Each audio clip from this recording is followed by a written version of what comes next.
Hey everyone, welcome back to another exciting episode of Attack Productions. Today I'm back off being joined once again by both Jake and, like always, Fluff.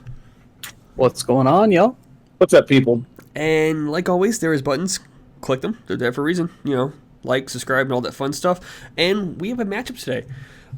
This is actually our finals for this week, and Jake is using Dark Broly, while Fluff is bringing something new today, Supreme Kai. So like always, hope you enjoy. Guys, take it away.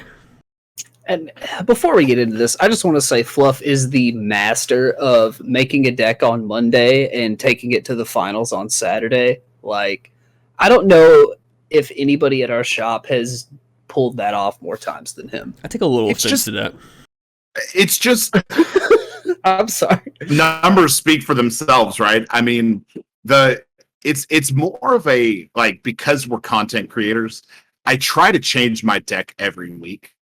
So I feel like every deck that I make kind of has my own personal feel to it. And unless I just go crazy against the wall and do some weird stuff, I'm generally going to know how the deck is going to play just by building it. Now I'm not always spot on. I've built decks and gone 0-3. It's part of it. You can't expect to win all the time. So Jake, I can't remember. Did you play Dark Brawly last week? I did, and last weekend was really the first time I'd ever really piloted the deck. And then you were nice enough to spend some time playtesting with me throughout the week, and it really paid off. I mean, here I am in the finals with the deck when the week before I had barely squeaked out one win during the entire locals. Yeah, So, I mean, Dark Brawly is a good deck, and it's one of those decks that really benefits from a good pilot. Like, if you put someone who has no idea what they're doing behind the run of a Dark Brawly deck, you may not know what's happening, right? Like, they may not get it quite right. and last weekend I had no idea what I was doing. Yeah. Kind of talking about Supreme Kai here. So this was one of the mistakes that I kind of regretted making early, and that was boarding my Unison. I didn't have anything else to do with my energy. So instead of losing the energy, I just put a Unison on field and let it exist. And maybe I could have kept that energy open for a counter or a negate or something like that. But you expertly walked your way through this turn where you basically were like, you knew that I was going to probably awaken the next turn. You knew that my life was going down to 6. Why waste your attacks when I'm just taking myself to 6? So instead, you went after my Unison. Well, also here the math was just a little bit better. The thing about Dark Broly on his front side is a lot of the cards in your deck don't have combo power, and that you can't really use them to push until you're flipped over. Yeah. And like I spoke before, we had play tested this, and we had actually tested this matchup a few times throughout the week, and I knew that Unison was going to be a little bit softer target than your leader for me at this point in the game. Mm-hmm. And I kind of wanted to be the more reactive player here, even though I do have a deck that just basically craps out free 30Ks. Yeah. I feel like Supreme Kai is even stronger on the aggression. So I wanted to have a decent defensive presence ready. Yep. And that's why if you saw earlier in the game, he swung with his leader and I comboed out of it, and then he swung again and I just immediately picked up the life. That may not make a lot of sense, but if you know the matchup, you know you really can't afford to take damage that is avoidable. Yeah. In my head, I was like, ooh, he's not planning on ever taking my leader damage here. Like, you're just never going to do it. And that was okay because my leader's more utility than the key feature anyway. One of the things that I regret kind of at this point in the screen is if you look at my life or my drop and my warp, two of my Goku blockers are there. And those Gokus are so important in the Brawly matchup. They're so good at helping stave off that 30k pressure. And I just got greedy in my hand. I knew that there were things that I wanted to have that I just didn't have out. And like you see here, I played the Goten so that I would get all the leader effects and get the Goten effect. And I believe I've realized that I've got to do the Goten effect here and put 3 in. I should have done that before I awakened, but it doesn't matter. It doesn't change anything. I mean, but they're all autos, right? They're all autos. Well, so, except for the awakened, yeah. Okay. So I got greedy with wanting to have more cards in my hand. And one thing that I missed is because I overwhelmed before I awakened, I did not get the return 3 cards to warp, draw 1. And because you took the Unison off, I didn't get access to Wormhole this turn. So I could have replayed the Unison, but I would have had to prematurely awaken, spend an extra energy, and not been able to board the Goten. And then you don't get full value out of your Goten when you awaken. Correct. So it was one of those, I could have maybe navigated this turn a little bit better. And I think even better would have been to board my Unison this turn and get more value out of it that way. I was going to awaken this turn anyway, no ifs, ands, or buts. It was just going to happen. So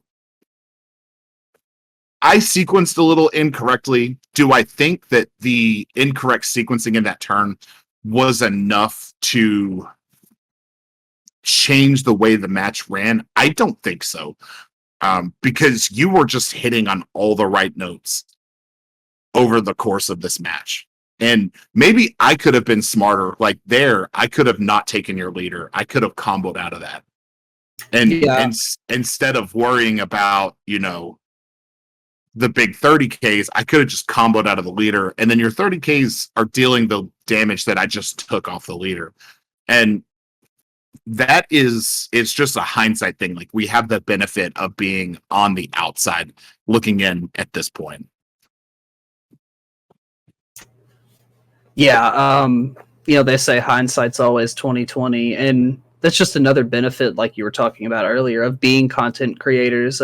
Sometimes even to your own torture, you have to watch back your gameplay, as I did last week. Saw all the misplays and all the incorrect things I was doing, but that clearly helped because now I feel like you said, you felt like I was firing on all cylinders. I mean, I really felt in a good spot at this point in the game. And this is the first time I have actually ever evolved into this 7-drop Broly just tapping 2 like this, and it felt really good here. Yeah, it really put me in a position where I was considering taking the life, but I knew moving into my next turn, I wanted to establish 2 overwhelms and try to get to keep them. So I wanted to try to combo down so I wouldn't have to go to 1 or 2 life in the next turn. And I'm sitting on no open energy, which I think is really kind of the fragility of Black, especially in Supreme Kai, where you are constantly overwhelming. You're not setting up sparking. So I think negates that do more than just negate the attack are so important in Supreme Kai. You've really kind of turned me around on Protector of the People. So I've now added Protector of the People to this deck to get more value out of what the power bursts were giving me. I think that card might just be underutilized in general. Yeah. If I remember correctly, it's not tied to Black in any way. No. So really any deck that's looking for a better defense against wide boards can look to Protector of the People to fill that slot. And this is where I felt like my Galaxy brain just kind of opened up. Put the blocker on field and try and make you feel a little bit safe, and then use it aggressively. Yeah, and honestly, it worked right there because I was expecting you to leave it up for defense, and then you swung with it, and I was like, crap, I really don't want to go down to 3. But comboing from 15,000 to 30,000 is 4 cards out of your hand, unless you have a super combo. And you just spent 2 on the previous turn, so I was pretty confident you were out of easily accessible combo power. Yeah. So I had to take that. And it leaves me in a very precarious turn where if I want the cards that I'm about to play to matter long term over the course of the game, I have to make them matter now. And I have to use the leader's effect to keep them unless I do a dark overwhelm, which of course I would get to keep those. And I do have the Demigra in my hand. And at this point, I'm just trying to think which sequencing line do I want to go down? I know that I can get rid of your Brawlies. I know that I can limit what's happening on the field, but it's a matter of doing it in such a way that if I want to get 2 overwhelms off, I have to do it in a way that I'm going to keep an energy open for defense. This was an excellent play. Rather than overwhelming this, Union Fusioning here, that was really a point of a little bit of terror for me. That is the strength behind that card, because it just sets your drop area up for more extensive overwhelms. And I'm just thinking here, because I really want to board my Unison. And maybe I shouldn't have been greedy here. Maybe I should have just overwhelmed and kept 2 energy up, just for whatever I needed. But I wanted to pressure, and I knew that I was going to have to put another overwhelm out if I wanted to clear out your Brawlies. So I figured getting rid of your blocker eliminates an EX Evolve target, and it gets the blocker off the field. It does kind of supply your ability to play more Brawlies later. And then you hit me with the Tag Team Gohan. Yeah. I was like, damned if you do, damned if you don't. Yeah, I mean, this card has been around for a long time, and I feel like it's been underutilized as of late. I mean, it's not as good as it used to be because it's more easily dealt with than it was when it first came out. I mean, you guys saw last weekend how in my game against Tanner, just timing your counterplays right can punish this card pretty extensively. Absolutely. But here I was just able to use it to extend my defense to a point where I felt like you kind of put on the brakes a little bit. Yeah, it tilted me because I knew that if I wanted to try to get through, to try to get that Brawly off, I'm not so much worried about trying to get rid of your life. I'm just trying to eliminate the cards that are on your side of the field to kind of cut down on the amount of pressure. 4 energy for Dark Brawly is huge. Yeah, your options are pretty much wide open at that stage. Yeah. And so I'm thinking here, like, I could have put the Demigra out, but then I would have been tapped out. And being tapped out against Brawly is just bad. Unless you've got Baby Hatch in your hand, right? Like, you just don't want to be tapped out against it. So yeah. I know that it's imperative that I have to keep at least 1 energy open. And so I did end up swinging. If you saw me, I pointed to the lead there, but then I was like, no, you know what? I need to go for that Brawly. So I didn't want to waste a ton of my cards comboing in because right now they're matched and you've got a pretty thick hand for Dark Brawly. Yeah, I'm sitting on like 9 cards, I think, at this point. Yeah, it's one of the widest hands that I've seen out of a Dark Brawly player, which says a lot about, how successfully you're piloting right now. I don't know if you've ever heard of the term playing out of your mind, to refer to playing beyond your normal capabilities, but without stroking myself too much. That's kind of how I felt in this game. I really felt in control and like I was making all the moves I wanted to make when I wanted to make them, at least up to this point. Yeah. And when I've said before that you are challenging to play against, this is what I'm talking about. This is where I am functionally struggling with what is the correct play here. Do I just let these overwhelms go away? Or do I keep them? And it had been my intention to just let them float off. and then you Heroine's Lineage my Gogeta off the field.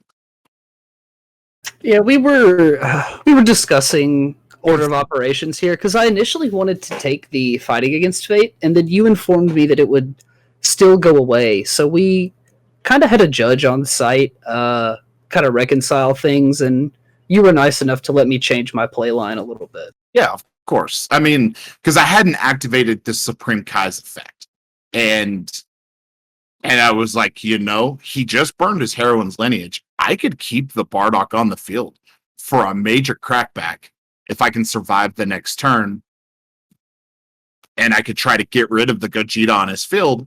Well, you just swing with the Gohan, so I let the Gohan die.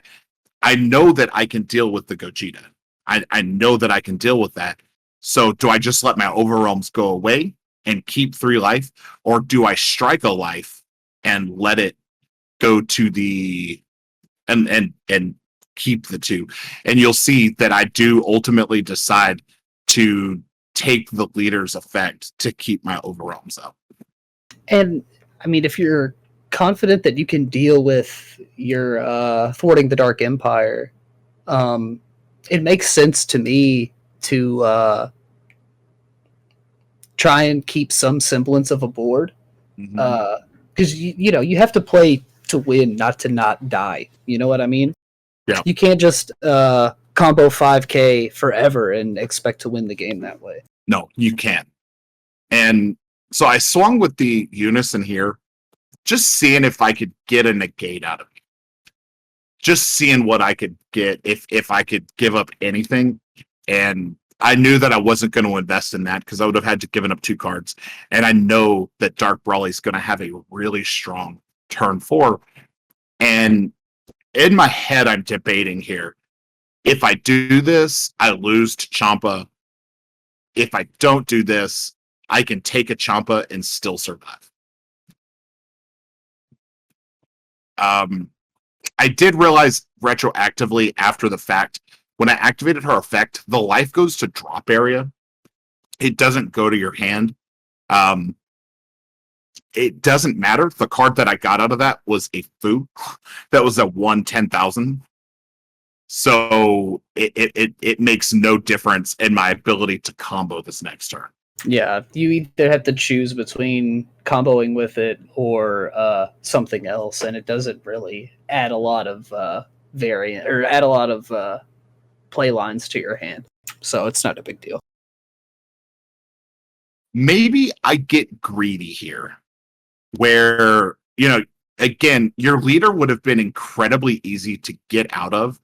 Had I not negated, would you have gone all in on that leader swing? Probably. I probably would have comboed out. At this point, I'm just looking for an entrance point, and I'm just going to try and go for the win. Yeah.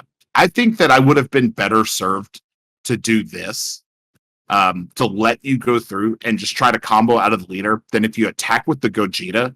Maybe you combo my Gogeta off thinking that you're going to combo me out.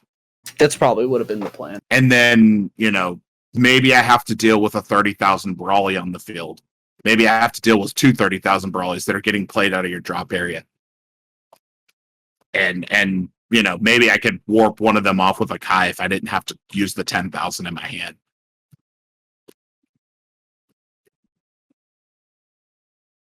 So I kind of made my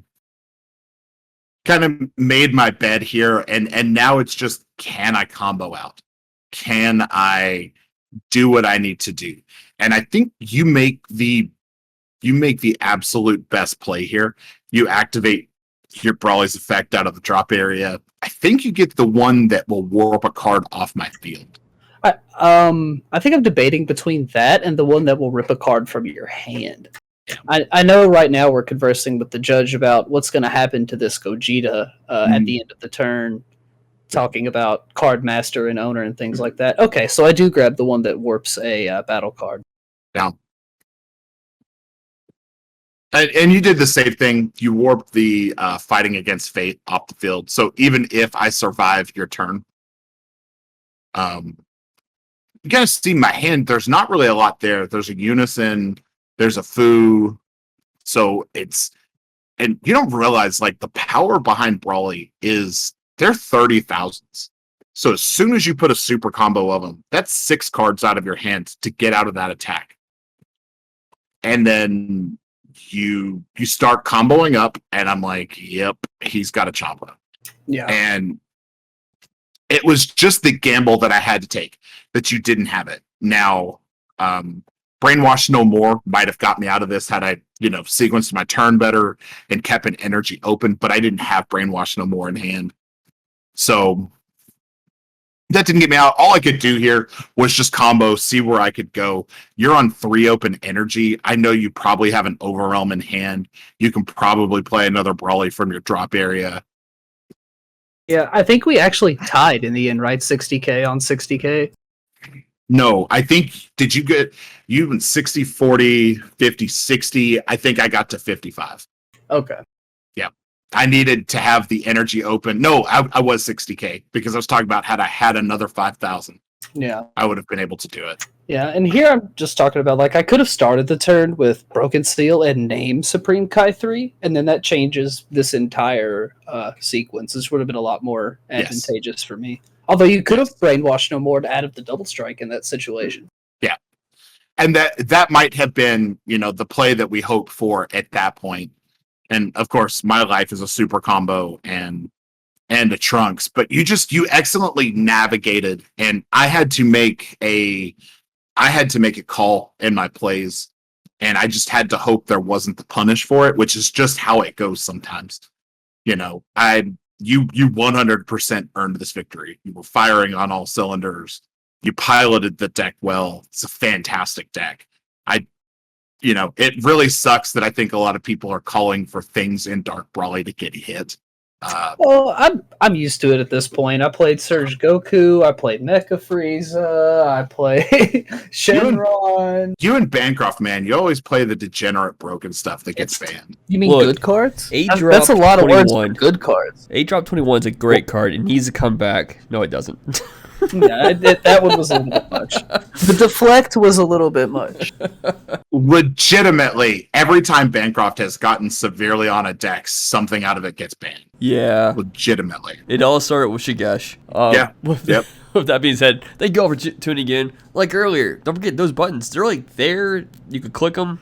They do stuff for you. I don't know what, but they'll do something for you. Make you feel good about yourself. Jake, last words. If you want to win, you have to practice. And thanks for playing games with me, guys. It's a lot of fun. Absolutely. Well, thanks for being here with us. Yeah. And with that being said, don't forget, guys, on the screen, there's stuff for you to click, like other buttons, while Fluff does the outro. Fluff, take it away. Belated happy July 4th, motherfuckers. Read your cards, know your plays. Let us make the mistakes so you don't have to. And as always, Fluff out.